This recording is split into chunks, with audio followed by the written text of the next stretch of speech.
So today I have an earth-shattering discovery to share with you that was lying in plain sight to everyone. It's concerning the Septuagint, and it's concerning a record of it. Now, you've probably heard that Jesus and the apostles quote from the Septuagint most often of anything. And you probably haven't heard much more than that. I'm going to share with you this place where the Septuagint is critical in our understanding of not only the location of Jesus, but the times of Jesus. So how did this discovery occur? Before I tell you what it is, I'll trace the discovery from what I started working on this morning. I was working on a video for you on Psalms 5. And a specific concept that's laid out there. I'm going to save that for the other video. I'm not going to spoil it here. But I was looking at the etymology of some of the words in that chapter in Psalms. And one place in the Psalms, there's a phrase that Paul uses when he quotes the Psalm in Romans. And so as I'm looking at a certain word, trying to figure out the etymology of it, of course, I'm reminded of Paul quoting the Septuagint frequently, word for word, not changing a single word in it. And he uses the Septuagint as his scriptures throughout his letters. So one could argue that Paul used the Septuagint because his mission was to the Greek-speaking Gentiles. However, Jesus also quoted the Septuagint verbatim in the Gospels. So what we call the Masoretic text, which is the Old Testament in Hebrew, that we have today, that's a standardized text that was imposed on the Jews by the class of rabbis called the Masoretes. And this was not standardized by the 1st century AD. There were many different versions of this floating around. And the reason is because of what I've said in my previous videos, that the Septuagint translated the Pentateuch. That was the first part of the two-part project of the Septuagint during the reigns of Ptolemy I and Ptolemy II.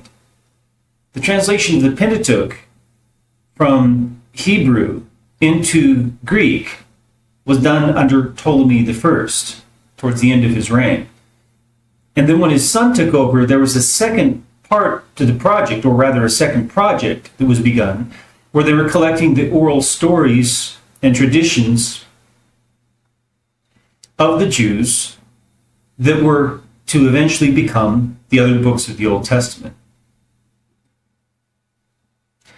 And so I believe that the Old Testament was all written in Greek for the first time, formally written, and except for the Pentateuch.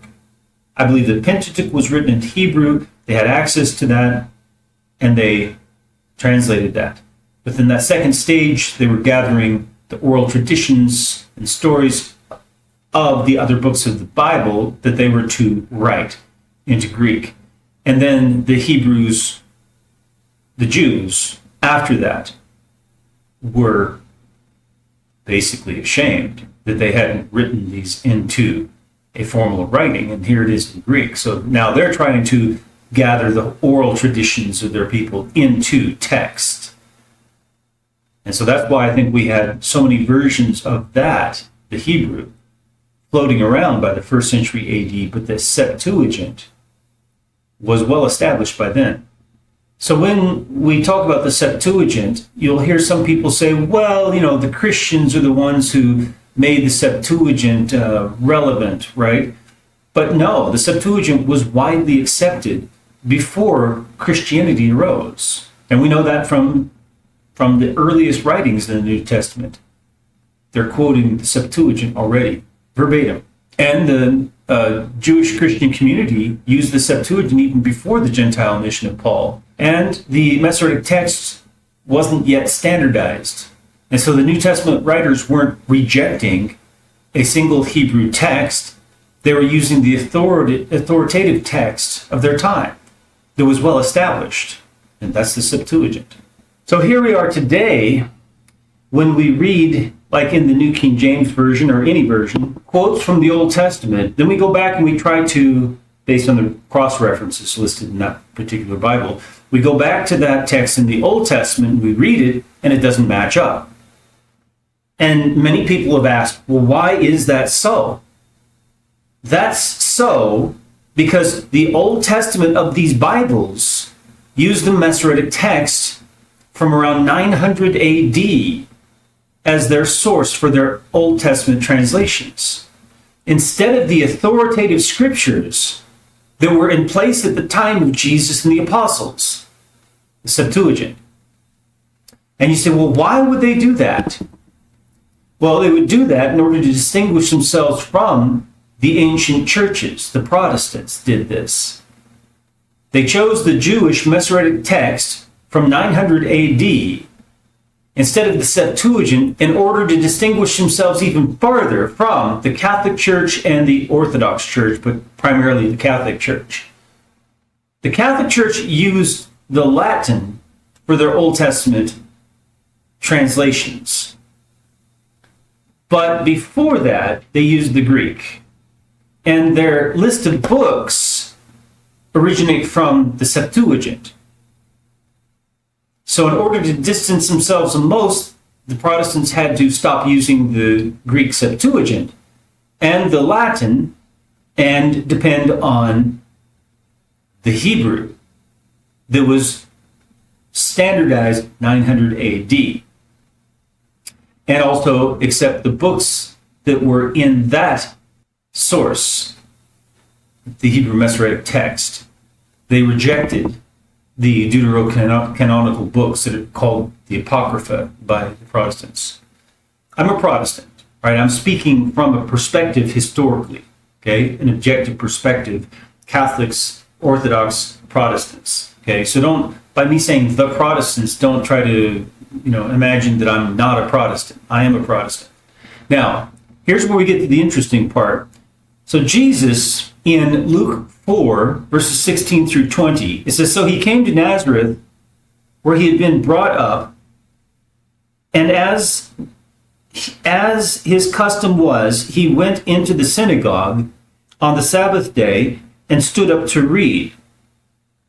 And he was handed the book of the prophet Isaiah. That's a scroll, by the way. And when he had opened the scroll, he found the place where it was written, the Spirit of the Lord is upon me, because he has anointed me to preach the gospel to the poor. He has sent me to heal the brokenhearted, to proclaim liberty to the captives, and recovery of sight to the blind, to set at liberty those who are oppressed, to proclaim the acceptable year of the Lord. Then he closed the book and gave it back to the attendant and sat down, and the eyes of all who were in the synagogue were fixed on him. And then it says, and he began to say to them, today this scripture is fulfilled in your hearing. So all bore witness to him and marveled at the gracious words which proceeded out of his mouth. And they said, is this not Joseph's son, etc., etc., etc. So what we have here is extremely interesting, and there's something lying in plain sight. He quotes exactly verbatim, word for word in the Greek, from the Septuagint. Because remember, this is written in Greek originally. This is the Gospel of Luke. The whole New Testament is written in Greek originally. And this is verbatim from the Septuagint. What this tells us is something amazing. Because Jesus goes into a synagogue in Galilee, in Nazareth. This is supposed to be all Jews.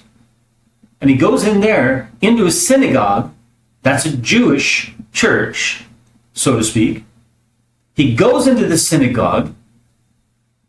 He asks for the scroll of Isaiah. And he opens it and starts speaking the words of the Septuagint. Not words that align with Masoretic text or any version of it. These are the words of the Septuagint, verbatim, without missing a single word. That means that that scroll in that synagogue was the Septuagint. It wasn't in Hebrew. It was in Greek. What does that mean for the Septuagint? That means that even in a place that was at least dominated, if not 100% Jewish,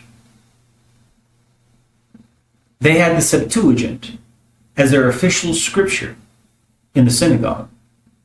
Now this area, granted, the people spoke Greek almost as well as they spoke Aramaic or Hebrew.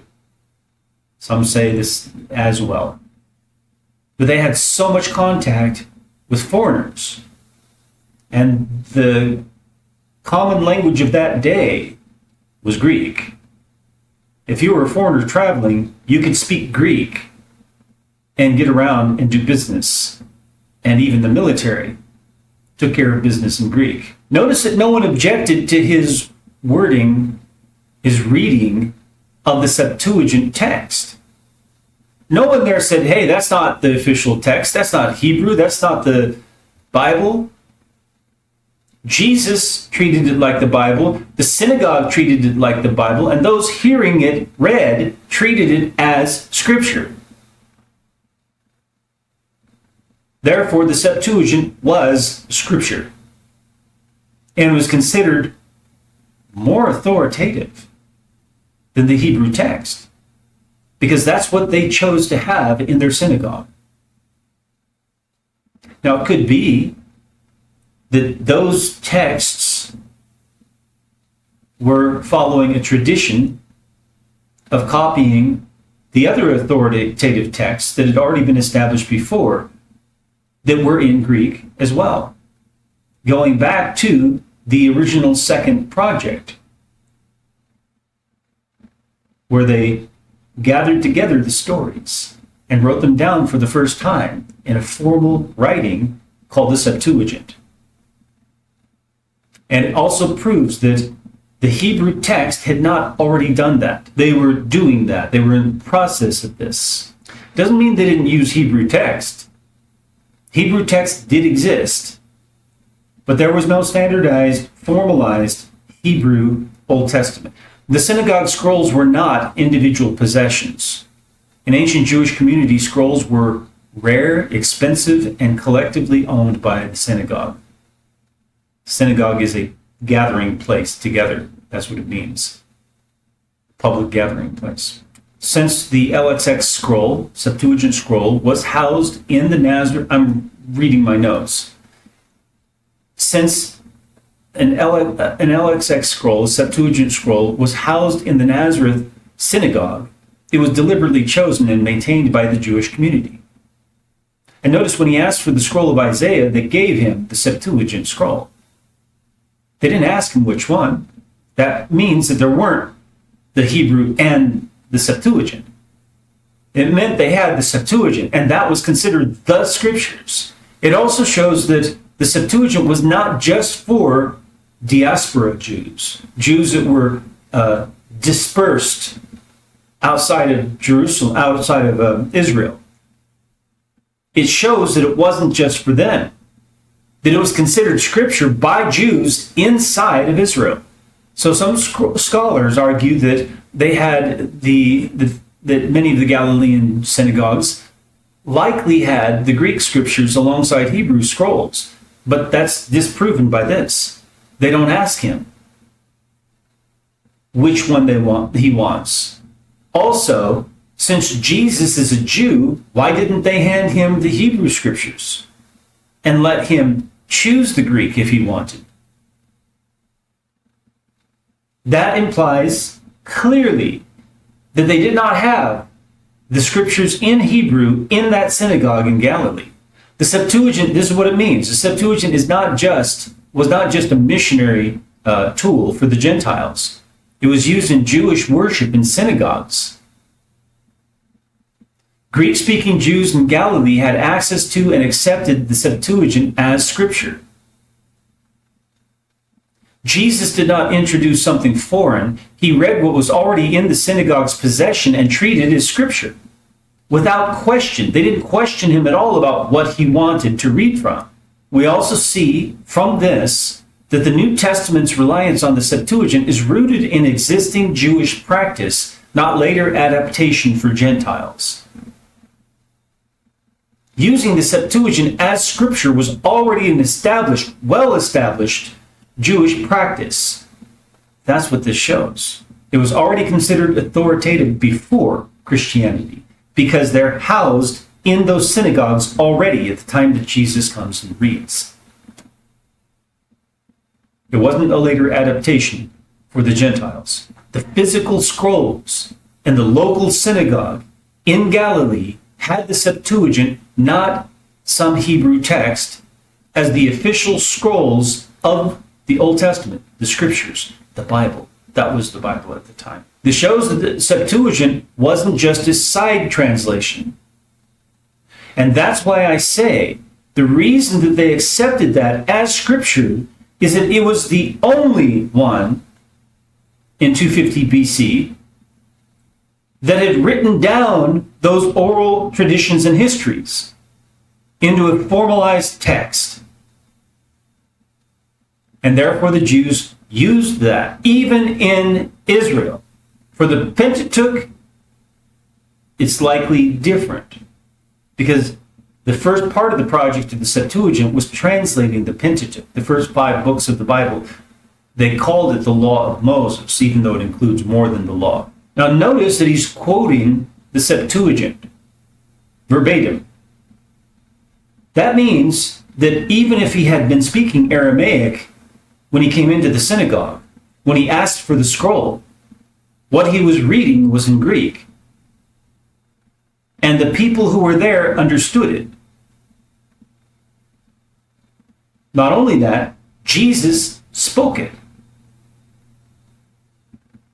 That goes back to my other theory that Jesus spoke Greek fluently. The people around him understood the Greek he was reading from the Isaiah scroll. He didn't say chapter this and verse that because they didn't have chapters and verses. It said he had to find it in the scroll. And he found it in the scroll where it was. It's one long string of letters. There were not even spaces between words. There were no punctuation marks. And he had to find the place in the scroll where he was reading from. And they heard this and they understood the Greek words he was speaking. Not only that, they heard the scriptures.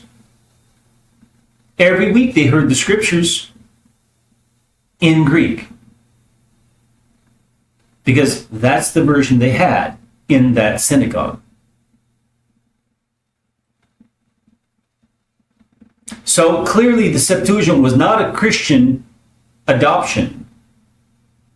It was already established use as authoritative scripture. The apostles didn't switch from Hebrew to Greek. They continued using the same Greek Bible that was already in their synagogues. The early church did not replace Hebrew scripture with the Greek Septuagint. It simply kept using what was already in use.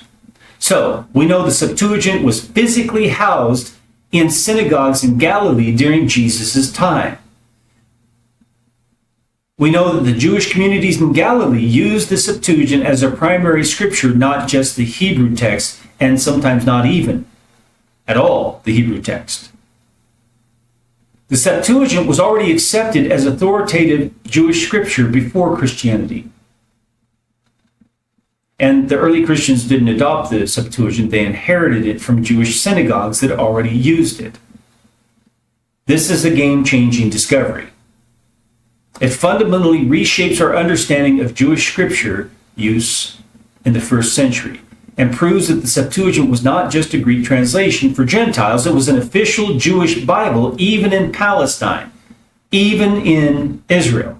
So this shatters the myth that the Septuagint was only for the Jews who had been dispersed over time outside of Israel. Scholars often have claimed that the Septuagint was only for this. This discovery proves that wrong. That concept is wrong. And we know that from the scriptures themselves, right here in Luke 4. This forces a complete reevaluation of Jewish linguistic and scriptural practice in the first century. Not only the first century, going back to 250 BC and before. And that's why I have formulated this theory about the Septuagint being the first formal writing of most of the Old Testament books, exclusive of the Pentateuch. Many assume that the Hebrew scripture was always primary in Jewish communities. But if the Nazareth synagogue had a Septuagint scroll, then Greek scripture was officially accepted as authoritative by Jews in Galilee. Not only that, there apparently wasn't a Hebrew scroll because he wasn't given an option. And when he asked for the scroll, they simply handed him the Septuagint scroll. So this means that some Jewish communities, at least, preferred the Septuagint over Hebrew texts, even inside Israel. It explains why Jesus and the apostles lean on the Septuagint nearly exclusively in their quotes. It suggests that Hebrew may not have been universally used in Jewish worship. Why? Well, if Galilean synagogues had Greek scripture as their official scripture, and those were what they read from, then Hebrew may not have been the dominant language for Jewish worship in that region. From that, we can also understand that the Jews in Jesus' time, especially in Galilee, spoke Greek and Aramaic, but were less fluent in Hebrew. Probably. But they definitely were fluent in Greek. And keep in mind, the Jewish scripture that did exist at the time of Jesus was not uniform across Israel. It was not standardized and uniform.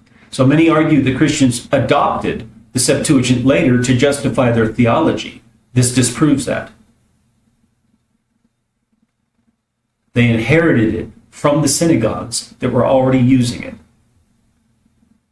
Jesus grew up hearing the scriptures spoken and read aloud in the synagogue in Greek, not in Hebrew. It means also the Septuagint was already considered inspired and authoritative by the Jews before Christianity existed.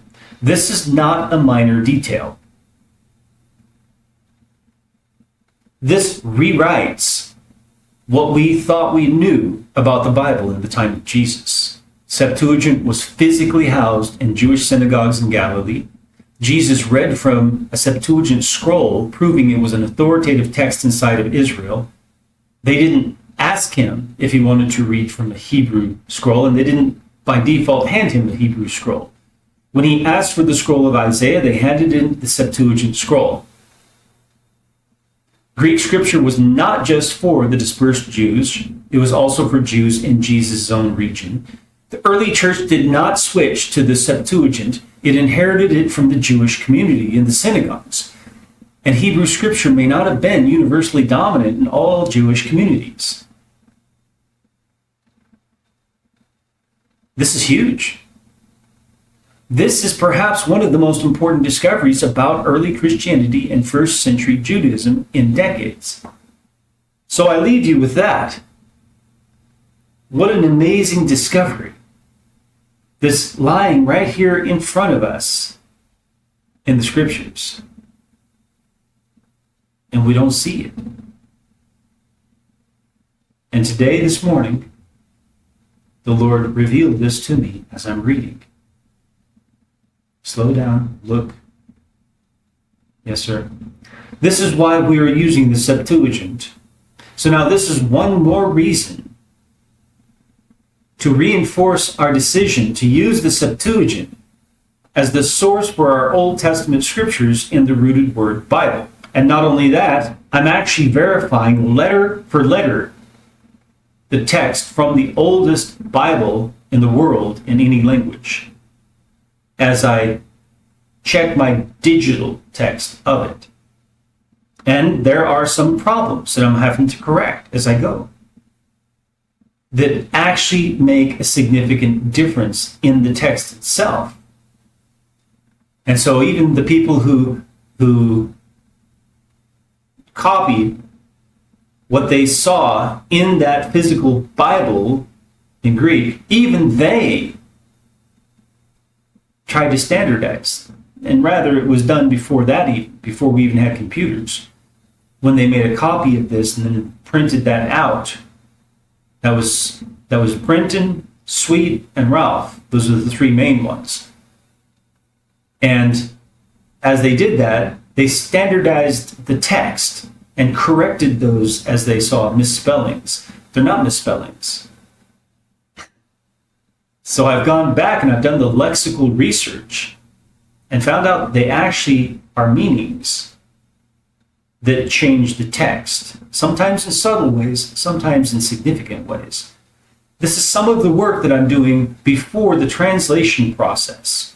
That's the verification of the text itself, establishing the text that I'm going to be translating from. I'm looking at every single letter in the text, comparing to the letters that I have in the digital text that I have. And wherever it's different, I'm changing it to match that Bible, the oldest Bible in the world, in any language. And then I'm taking that established text that I know 100% for sure matches the manuscript, and I'm translating that. This will give you a lot to reflect on.